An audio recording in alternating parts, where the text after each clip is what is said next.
श्री गणेशाय नमः। श्री सीतारामाभ्यां नमः। श्री हनुमते नमः। श्री उमापते नमः। श्री गुरुवे नमः।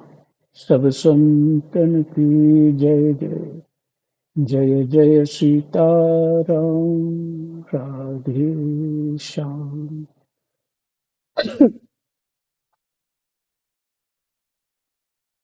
द्वादश स्कंद छठा अध्याय और श्लोक नंबर 35 तक पाठ हो चुका। तो प्रसंग चल रहा था परीक्षित की परम गति और जनमेजय का सर्प सत्र जो है उसका भी पाठ हो गया। और अब होगा वेदों के शाखा भेद। वेदों के शाखा भेद।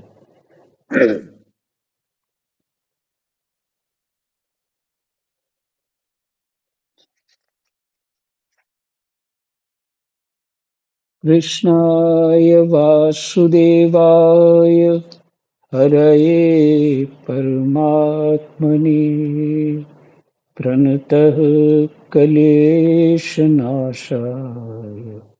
गोविंदाय नमो नमः। गोविंदाय नमो। शौनक जी ने पूछा, साधो शिरोमणि सूत जी, वेदव्यास जी के शिष्य पैल आदि महर्षि बड़े महात्मा और वेदों के आचार्य थे। उन लोगों ने कितने प्रकार से वेदों का विभाजन किया, यह बात आप कृपा करके हमें सुनाइए। शौनक जी ही प्रश्न करते हैं सूत जी को, जो मुख्य श्रोता वही हैं।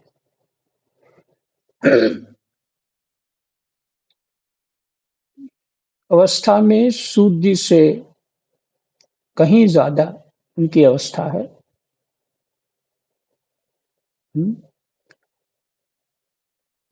और सूत जी से प्रार्थना करते हैं, प्रश्न करते हैं, जिज्ञासा करते हैं और उनको कोई संकोच नहीं है, क्योंकि ज्ञानियों को अवस्था देख करके कोई महत्व नहीं होता कि बहुत अवस्था है तो उसका विशेष महत्व करना, छोटी अवस्था वाले का नहीं करना। ज्ञानियों में जिसको अधिक ज्ञान हो उसका ही अधिक सम्मान होता है। जैसे सुखदेव जी, सुखदेव जी विराजमान हुए, पाठ हो रहा था। सृष्टि के लगभग सभी महापुरुष वहां विराजमान थे, सभी उठ के उनको आदर करते हैं।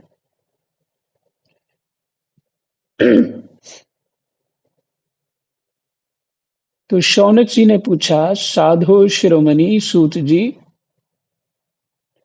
वेदव्यास जी के शिष्य पैल आदि और भी शिष्य थे, और सूत जी भी शिष्य हैं और शुकदेव जी भी शिष्य हैं। पैल आदि महर्षि बड़े महात्मा और वेदों के आचार्य थे। उन लोगों ने कितने प्रकार से वेदों का विभाजन किया।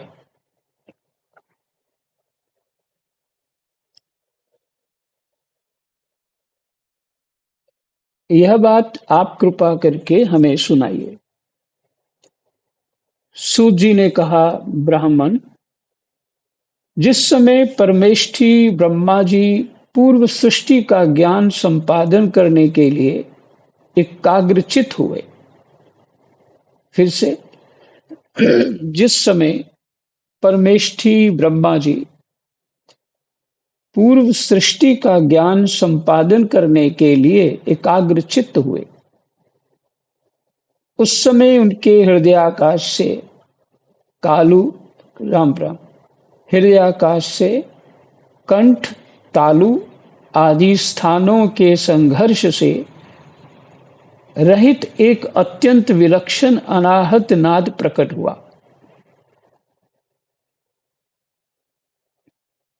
एक नाद प्रकट हुआ जिसमें कंठ और तालु का प्रयोग नहीं हुआ। ये भाव है। जब जीव अपनी मनोवृत्तियों को रोक लेता है,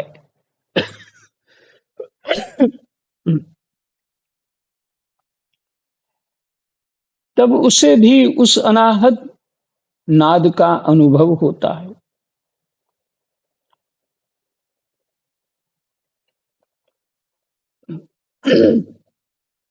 फिर से सुनिए, मार्मिक है।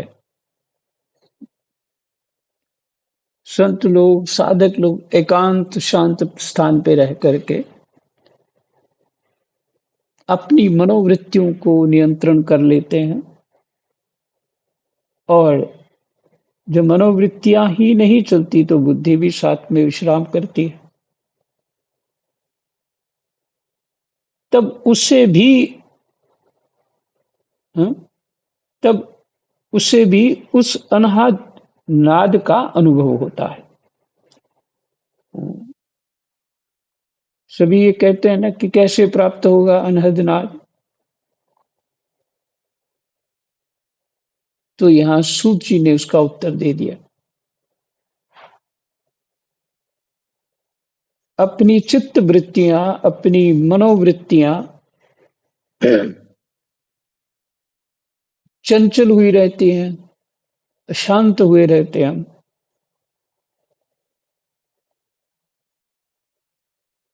तो अनहद नाद ढूंढने लग जाते हैं, ढूंढ रहे हैं, प्रश्न कर रहे हैं।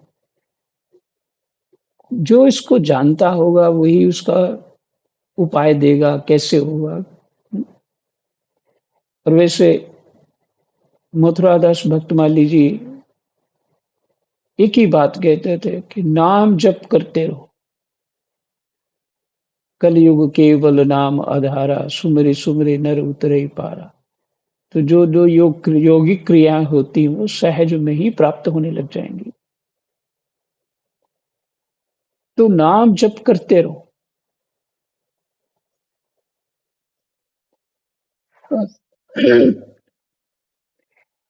तो नाम जप से पहला यही होता है, मनोवृत्ति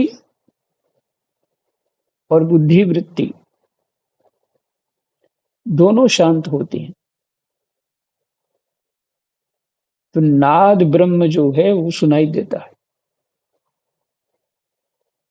शौनक जी, बड़े बड़े योगी उसी अनाहद नाद की उपासना करते हैं, और उसके प्रभाव से अंतःकरण के द्रव्य, क्रिया और कारक रूप मल को नष्ट करके वह परम गति रूप मोक्ष प्राप्त करते हैं। उसके प्रभाव से क्या होता है? अंतःकरण के द्रव्य क्या? अधिभूत। क्रिया क्या है? अध्यात्म। और कारक क्या है? अधिदैव।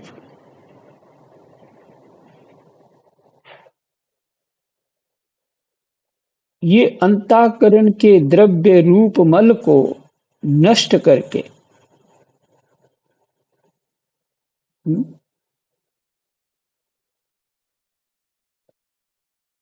माने अंतःकरण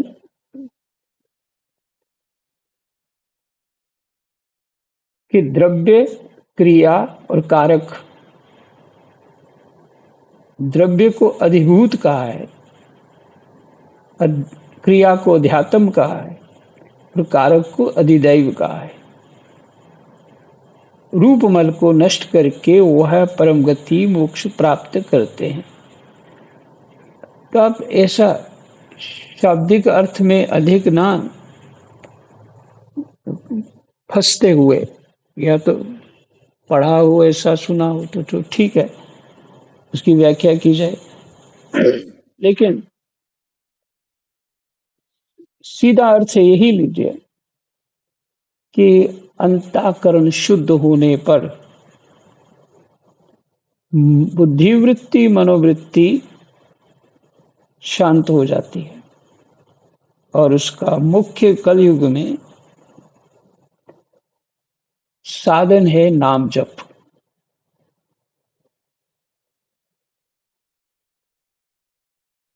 बाबा तो यही बताते थे कि तुम नाम जप करते रहो करते रहो, ठाकुर जी सब समझा देंगे, तुम करते जाओ बस। तुम उनसे ही प्रश्न उत्तर करो, जिज्ञासा करो। जैसे भी उन्होंने वो बात समझानी होगी किसी के माध्यम से या स्वतः ही समझाएं, वो सभी साधन बन जाएगा।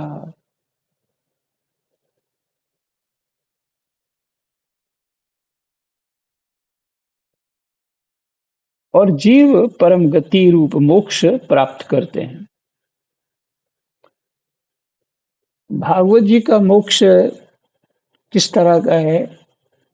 बंधन और मोक्ष वाला मोक्ष नहीं, भागवत जी का मोक्ष है भगवत प्राप्ति, जिसमें जन्म मृत्यु रूप संसार चक्र नहीं है। देखो, इसी को स्पष्ट कर दिया। जिसमें जन्म मृत्यु रूप संसार चक्र नहीं है, उसी अनाहत नाद से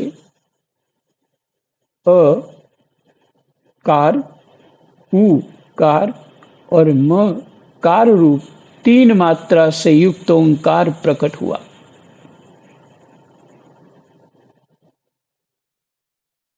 अब इसको फिर से पढ़ने से आपको क्लियर हो जाएगा।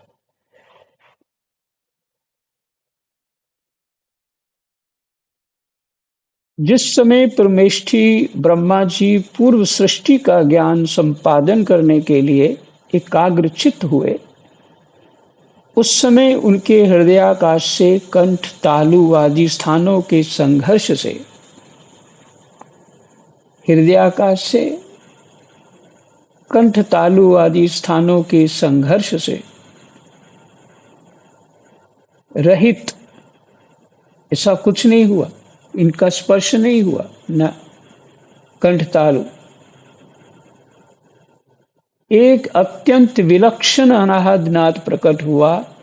जब जीव अपनी मनोवृत्तियों को रोक लेता है, तब उसे भी उस अनाहद नाद का अनुभव होता है।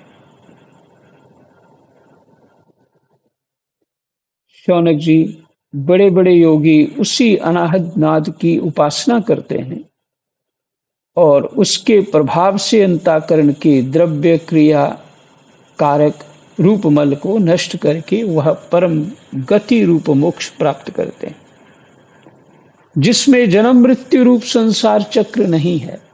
उसी अनाहद नाद से अ, उ और म कार रूप तीन मात्राओं से युक्त ओंकार प्रकट हुआ। यही अनाहद नाद है।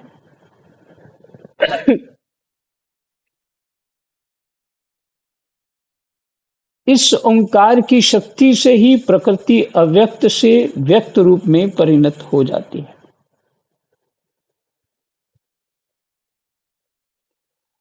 ओंकार स्वयं भी अव्यक्त एवं अनादि है।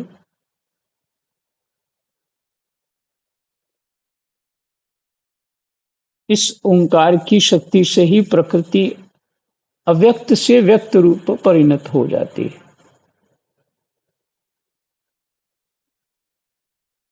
अव्यक्त क्या है? जो कही ना जा सके। और व्यक्त क्या है? जो व्यक्त वही हो सकती है जो पांच ज्ञान इंद्रियों से अनुभूत होती है, तो व्यक्त हो जाएगी। आंख देख सके, कान सुन सके, नाक सूंघ सके, जिह्वा उसका स्वाद ले सके, रस ले सके और शरीर स्पर्श कर सके, वही व्यक्त हुआ। ओमकार स्वयं भी अव्यक्त एवं अनादि है। अव्यक्त है, उसकी महिमा कही नहीं जा सकती, अनादि है ये। ये तत्व अनादि है, ओंकार।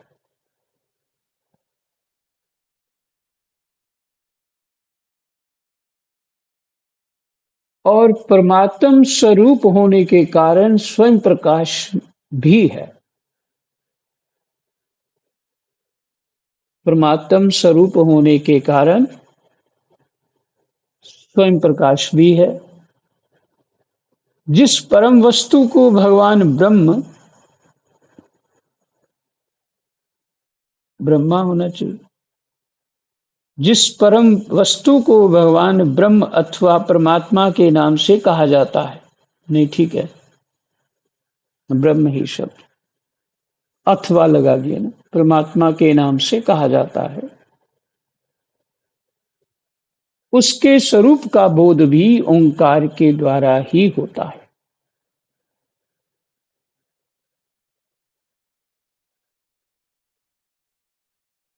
ब्रह्म या परमात्मा किसे बोध हो, उसका किसे समझ में आए, कहते ओंकार की साधना से ही होगा। जब श्रवणेन्द्रिय की शक्ति लुप्त हो जाती है,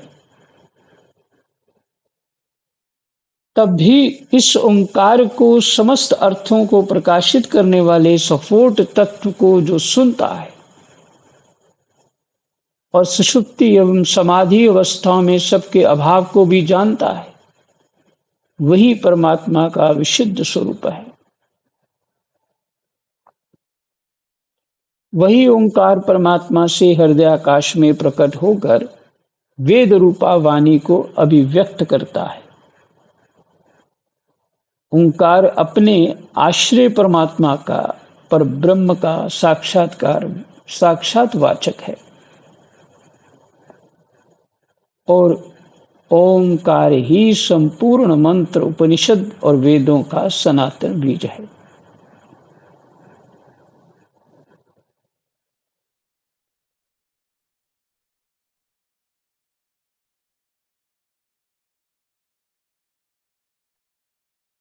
फिर से सुन लीजिए।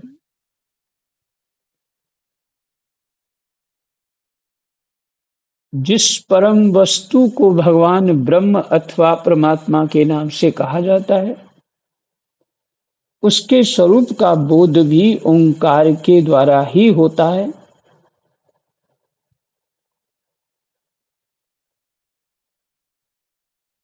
जब श्रवणेन्द्रिय की शक्ति लुप्त हो जाती है,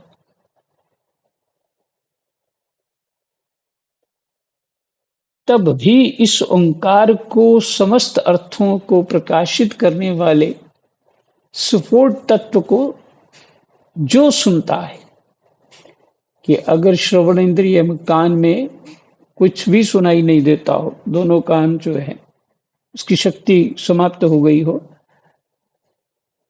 तो भी वो ओंकार शब्द को सुन सकता है। इसका अर्थ क्या हुआ? वो इंद्रियों से परे है ना। जैसे गो गोचर जहां लग माया, सेंसेस के द्वारा जो कुछ समझ आता है वो माया है,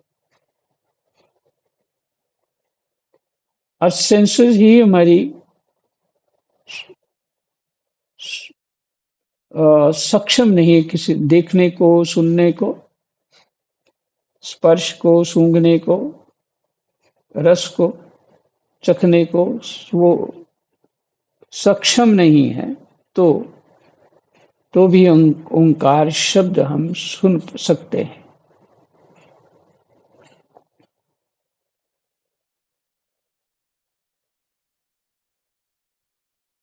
जब श्रवणेन्द्रिय की शक्ति लुप्त हो जाती है, तब भी इस ओंकार को समस्त अर्थों को प्रकाशित करने वाले सफोट तत्व को जो सुनता है।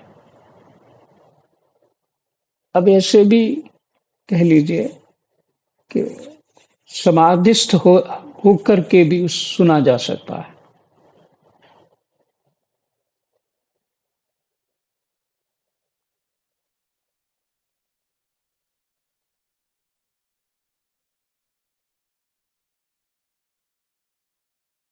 हाँ, आगे आगे। ओंकार को समस्त समस्त अर्थों को प्रकाशित करने वाले सफोट तत्व को जो सुनता है।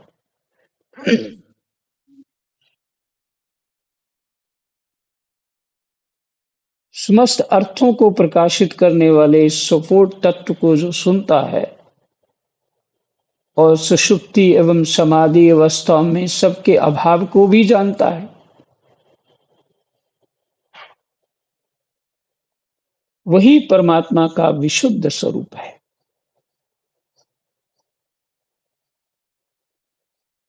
वही ओंकार परमात्मा से हृदयाकाश में प्रकट होकर वेद रूपा वाणी को अभिव्यक्त करता है।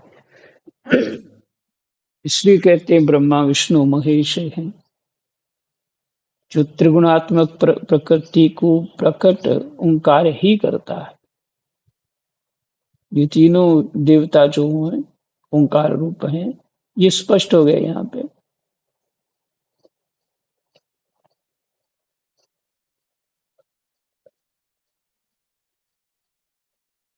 वही ओंकार परमात्मा से हृदयाकाश में प्रकट होकर वेद रूपा वाणी को अभिव्यक्त करता है।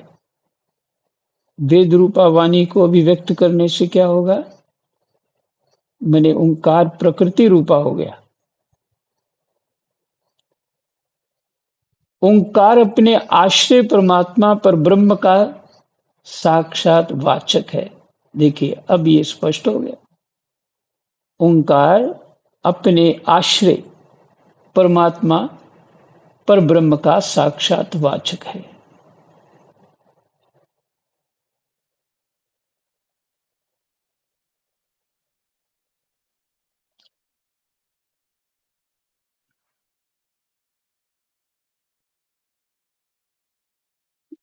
भगवान की शक्ति है ओंकार, ऐसा माने एक शब्द ये भी हुआ, शक्ति है ओंकार।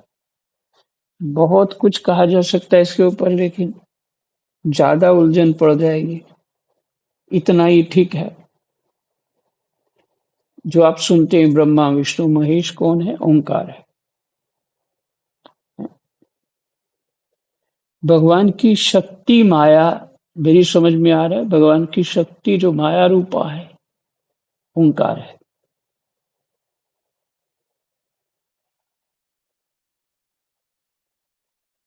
ओंकार अपने आश्रय, तो आश्रय किसका है?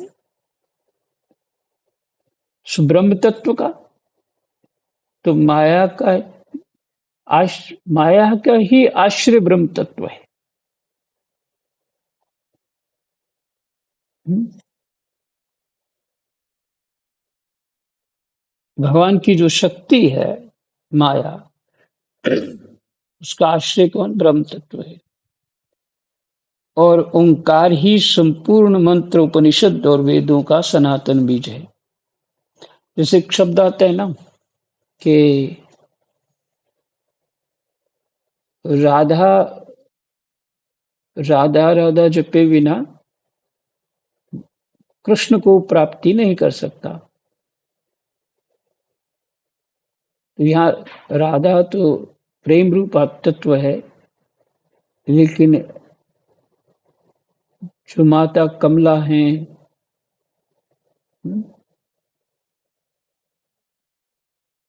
वो वो जो है, वो स्वरूप जो है वो माया रूप है, पूर्ण रूप से माया रूप है। सीता जी हैं, माया स्वरूप हैं, भगवान की शक्ति है। यही ब्रह्मा विष्णु महेश है।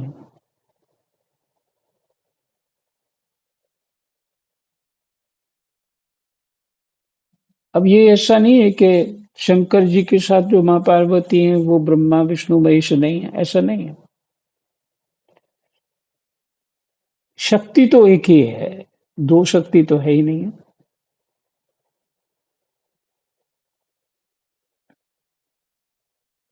परमात्मा कुछ करते ही नहीं, शक्ति ही सब कुछ करती है। इसीलिए शब्द को समझना चाहिए कि अव्यक्त प्रकृति को व्यक्त किया। ये समझना चाहिए। तो जो इसका चिंतन करते होंगे उनको समझ में आ जाएगा मामला क्या है। ओंकार अपने आश्रय परमात्मा पर ब्रह्म का साक्षात वाचक है और ओंकार ही संपूर्ण मंत्र, उपनिषद और वेदों का सनातन बीज है। ओम तत्सत। ओंकार ही संपूर्ण मंत्र, उपनिषद और वेदों का सनातन बीज है। इसलिए कहते हैं शंकराचार्य जी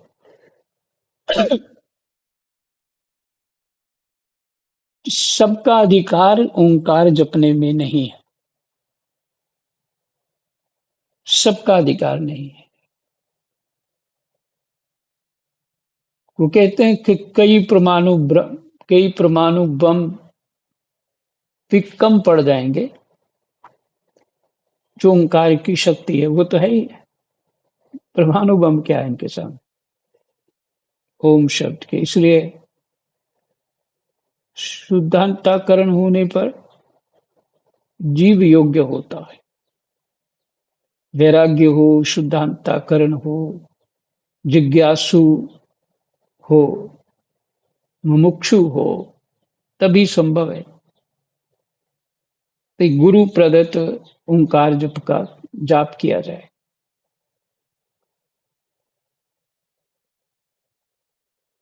शौनक जी और शौनक जी ओंकार के 3 वर्ण है।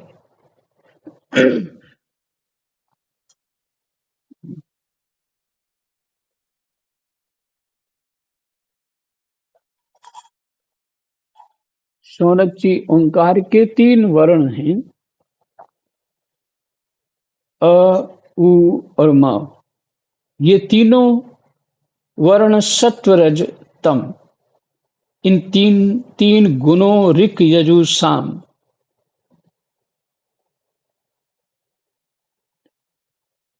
फिर से सुने, अ, उ और म, ये ही 3 वर्ण सत्व रज तम। असत्व हो गया, उ जो है रज हो गया, और म जो तम हो गया।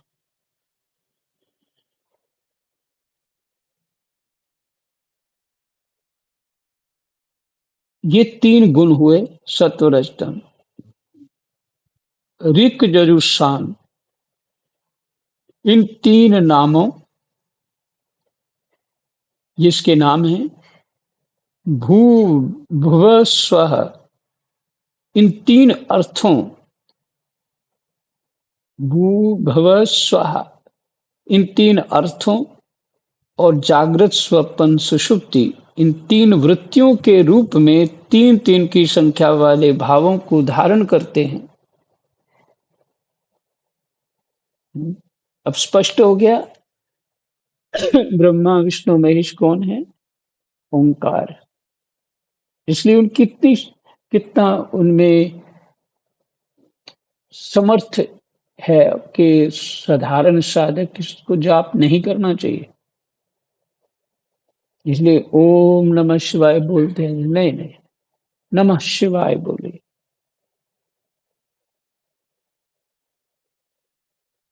जो कोई शक्ति संभाल ही नहीं पाएंगे तो विकृत हो जाएंगे, और समर्थ उतना है नहीं है उस शक्ति को समझने का, या उसको नियंत्रण में रख पाने का समर्थ है नहीं, और शक्ति अधिक आ गई तो ऐसे ही जीव कुछ ना कुछ बोलता रहेगा या कुछ व्यग्र सा हो जाएगा।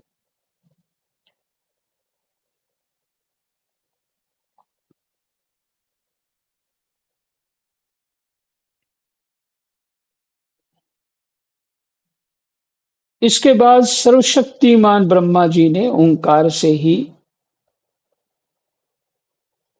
अंतस्थ ओंकार से ही अंतस्थ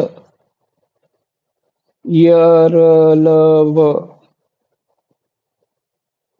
ऊष्म श श सह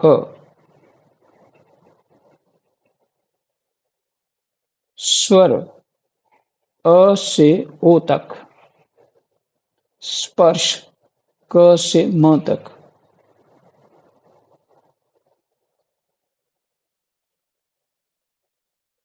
प फ ब भ म, क ख ग से लेके म तक, ये क्या है? स्पर्श। तथा ह्रस्व और दीर्घ आदि लक्षणों से युक्त अक्षर सामान्य सम्मान्याय अर्थात वर्णमाला की रचना की, जिसे हमने जो पढ़ा है शंकर जी के डमरू से हुई। और यहाँ है सर्वशक्तिमान ब्रह्मा जी ने ओंकार से ही अंतस्थ यरलव उष्म सोष सोह और स्वर जो हैं अ से ओ तक, स्पर्श जो शब्द करते हैं कंठ से क से म तक, तथा ह्रस्व और दीर्घ आदि लक्षणों से युक्त अक्षर सामान्य समानाय अर्थात वर्णमाला की रचना की।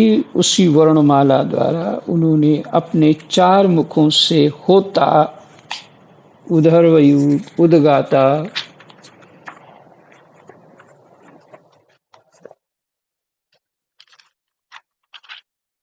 और ब्रह्मा, इन चार ऋत्विजों के कर्म बतलाने के लिए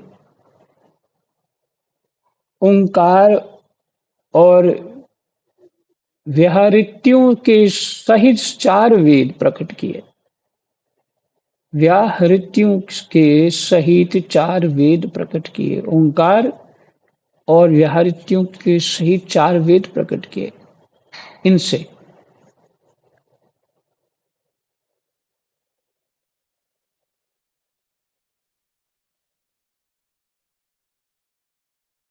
और अपने पुत्र ब्रह्मा जी मरीचि आदि को वेदाध्ययन में कुशल देखकर उन्हें वेदों की शिक्षा दी। वे सभी जब जब धर्म का उपदेश करने में निपुण हो गए, तब उन्होंने अपने पुत्रों को उनका अध्ययन कराया। तदनंतर उन्हीं लोगों के नैष्ठिक ब्रह्मचारी शिष्य प्रशिष्यों के द्वारा चारों युगों में संप्रदाय के रूप में वेदों की रक्षा होती रही। द्वापर के अंत में महर्षियों ने उनका विभाजन भी किया। जब ब्रह्मवेत्ता ऋषियों ने देखा कि समय के फेर से लोगों की आयु, शक्ति और बुद्धि क्षीण हो गई है, तब उन्होंने अपने हृदय देश में विराजमान परमात्मा की प्रेरणा से वेदों के अनेकों विभाग कर दिए। लोगों की बुद्धि जो है उतना समर्थ नहीं है, उतनी स्मृति नहीं है, समझना समझने की योग्यता है, ना उसको अपनी बुद्धि में समाहित कर पाने की उतनी योग्यता है। तो कुछ कुछ भाग जो हैं वो अलग अलग गोत्र के ब्राह्मणों को दिए, ऐसा है। आज यही विश्राम करते हैं 47 श्लोक तक। कृष्णाय वासुदेवाय हरये परमात्मने प्रणतः क्लेशनाशाय गोविन्दाय नमो नमः। जय जय गोविन्द।